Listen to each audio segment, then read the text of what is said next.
Perayaan Maulid Nabi Muhammad SAW tahun 2023 atau 1445 Hijriah dirayakan secara meriah oleh masyarakat Desa Pegayaman. Turun-temurun setiap tahun mereka merayakan Maulid Nabi Muhammad dengan menggelar tradisi mengarak soko. Tokoh masyarakat Desa Pegayaman, Ketut Muhammad Soeharto, mengatakan salah satu soko yang diarak adalah soko base yang terdiri dari tusukan telur yang diletakkan di atas pajegan atau sebuah rangkaian bambu yang dihiasi bunga-bunga dengan buah-buahan di bawahnya. Ia menuturkan warga Pegayaman biasa membuat soko base saat peringatan Maulid meski tidak ada kewajiban untuk melakukannya. Jadi di sini nilainya itu bagaimana memberikan rasa bahagia, rasa syukur, mendukung yang melakukan sedekah ini.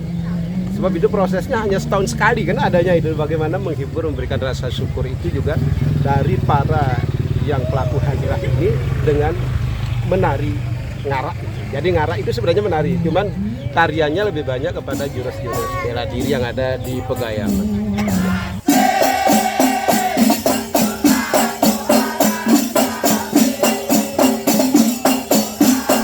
Tahun ini ada sekitar 200 sokok yang diarak, melibatkan ribuan telur.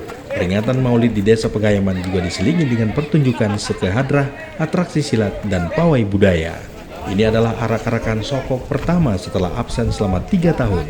Tampak pula beberapa warga Pegayaman yang merantau menyempatkan diri untuk pulang kampung sejenak demi mengikuti rangkaian perayaan Maulid Nabi di kampung halaman.